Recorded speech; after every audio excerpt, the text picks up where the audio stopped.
سلام بچه‌ها، مخلصم، چاکرم، خوش اومدین به چنل خودتون. بچه‌ها ایران خیلی سرد شده جدیدن. بچه‌ها توی این قسمت یک ویدیو داریم در مورد یک یوتیوبر ایرانی که اومده تاجیکستان و با یک یوتیوبر و کانال تاجیک مصاحبه کرده. یه مصاحبه خفن کرده در مورد تاجیکستان و خاطرات خودش و اون طرز فکری که نسبت به مردم تاجیکستان داشته رو بیان کرده. امیدوارم که شما هم خوشتون بیاد بچه‌ها، برید و ببینید. لایک و کامنت و سلام یادتون نره. Let's go.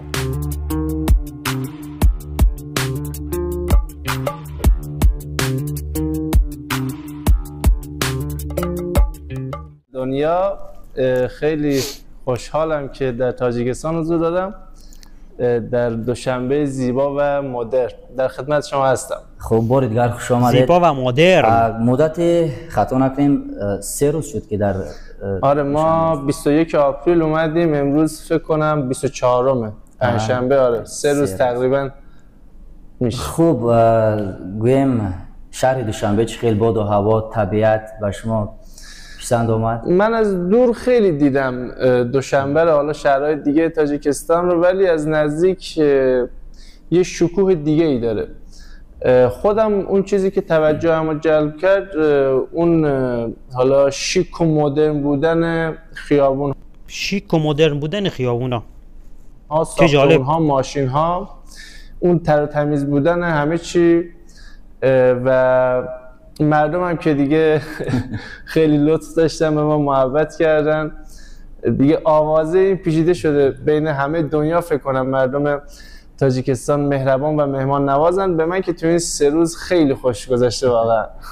بازم خوش آمدید و دوستان عزیز، چه خیلی که میدونیم آقای مرتضی بسیار هم گفتیم با سراینده های تاجیک یک محبت خاصه دارند و شناسایی ما همراه آقای مرتضی در شبکه اجتماعی صورت گرفت و بعد یک برنامه‌ای که با حسن چیله انجام دادیم بعدا شناس شدیم و این کس خواستن که به تاجیکستان بیایند و با امر تقدیر و آمدن و دیدن کردن از این منظره های زیبای شهر دوشنبه. و میخواستیم صحبت را آغاز کنیم از موضوعی که زیادتر گویم سرده های سراینده های تاجیک چقدر آروم صحبت میکنه شبکه یوتیوبتون یک مهر و محبت خاصه هم دارد. این مهر و محبت ها از چی آغاز شد؟ والا این مهر و محبت دو طرفه است.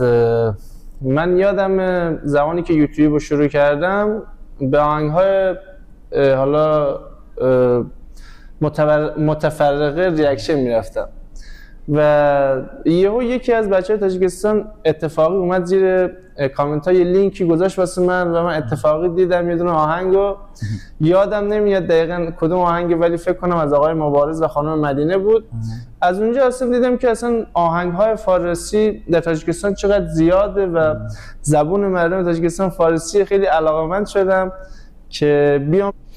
من همینجوری بچه‌ها، خب دفعه اول که منم به بچه‌های افغانستان هم ریاکشن میرفتم، یکی از ویدیوهای بچه‌های تاجیکستان رو من داشتم در مورد موزیکای دری گوش میکردم، دیدم یه لهجه فرق میکنه با لهجه بچه‌های افغانستان. گفتم این آهنگ مال کجا و فلان.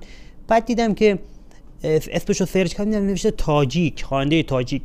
بعد گفتم تاجیکستان زبونشون فارسیه، چقدر برام جالب اومد. این برام خیلی جالب بود که یک کشور دیگه هستش و به جز افغانستان که با ما مرزم نداره ولی زبونشون فارسیه. و بعد رفتم تحقیق کردم در مورد تاجیکستان، فهمیدم که جزو ایران بوده و با ایران تاجیکستان یکی بودن و اینا دیگه. خیلی هم بیشتر برام جذاب شد و از اون روز دیگه منم دارم بیشتر به بچه‌های تاجیکستان ریاکشن میرم و خیلی محبت دارم بیش از حد و تخصصی بپردازم به کشور زیبای تاجیکستان. و قسمت ما توی این مسیر بود و زمانی که شروع کردم لطف و محبت مردم و وقتی دیدم گفتم که دیگه من باید توی این مسیر بمونم. حالا از آهنگ شروع کردیم، بعداً کم کم پرداختیم به کلیت تاجیکستان و من روز به روز داره بیشتر از تاجیکستان خوشم میاد. واسه بسیار یک شعر خوبم نویسنده درباره زیبایی شهر دوشنبه، درباره کوشش و زحمت‌های پیشوای معظم ملت محترم امام رحمان و دوستان عزیز.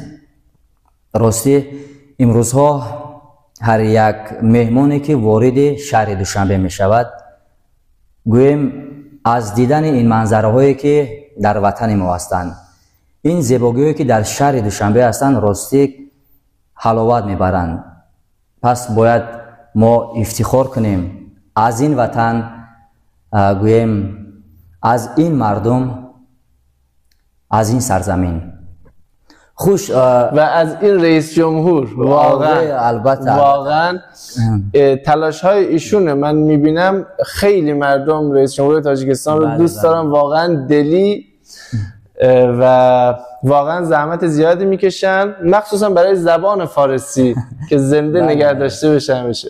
این زیبایی که میبینید اینقدر گویم پارک های زیبا و مهمانخانه های زیبا، پارک استقلال و پرچم و دیگرها، اما با تلاش و زحمت های گویم رئیس جمهوری ما هستند. و این تئاتر آزی علی ما قرار داریم در تئاتر اهارون، تئاتر تجربوی تماشابین جوان به نام استاد محمد جان قاسموف. این تئاتر رو با تشبث رئیس جمهوری ما سال 2014 یعنی بازسازی کردن، آباد و زیبا کردن و به اختیار ما هنرمندا دادن.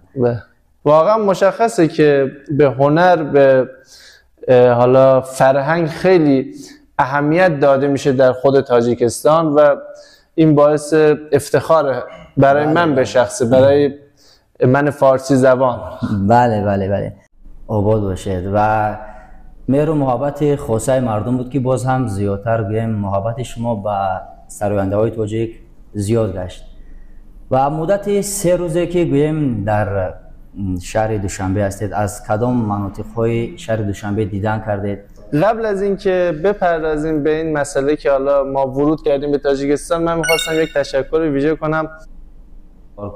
اول که اصلا ما ورود کردیم رفتیم میدان آهنگ آریایی خانم خجسته میرزاولی بود که خودم خیلی دوست داشتم. صدایشون فوق‌العاده است، متن آهنگ خیلی زیباست و وقتی اون آهنگ رو گوش میکنم بهم احساس غرور دست میده. واقعا خیلی زیباست. و کدام آهنگشون؟ آهنگ آریایی، من آریایی ام. آره. باز کدام سراینده ها رو زیادتر گوش میکنید؟ خانم نگینا همونقلوا صداشون خوبه، خانم مدینه، آقای سراج الدین فاضلو، آقای مبارک.